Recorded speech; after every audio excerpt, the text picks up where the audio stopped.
नमस्कार शेतकरी मित्रांनो, पुनश्च एकदा स्वागत आहे तुमचं आपल्या ग्रेट शेतकरी यूट्यूब चॅनलवर। बघा शेतकरी मित्रांनो, महाराष्ट्रामध्ये सध्या तुरीचे बाजारभाव 11,000चा टप्पा पार केलेला आहे। अशातच आपण जर चॅनलवर नवीन असाल तर चॅनलला सबस्क्राईब करा, कारण बाजारामधील भावाचा चढ उतार जाणून घेण्यासाठी तुम्हाला मदत होईल। चला तर मग आपण व्हिडिओला सुरुवात करूया।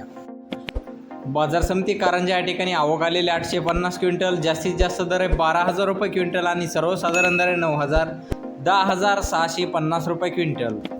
बघा शेतकरी मित्रांनो, पुढील बाजार समिती मानोरा या ठिकाणी जास्तीचा दर आहे 11,100 रुपये क्विंटल, सर्वसाधारण दर आहे 9,643 रुपये क्विंटल। पुढील बाजार समिती मालेगाव वाशिम या ठिकाणी जास्ती दर आहे 10,750 रुपये क्विंटल, सर्वसाधारण दर आहे 10,400 रुपये क्विंटल। पुढील बाजार समिती अकोला या ठिकाणी जास्ती दर आहे 11,495 रुपये क्विंटल, सर्वसाधारण दर आहे 10,215 रुपये क्विंटल, जात आहे लाल तूर।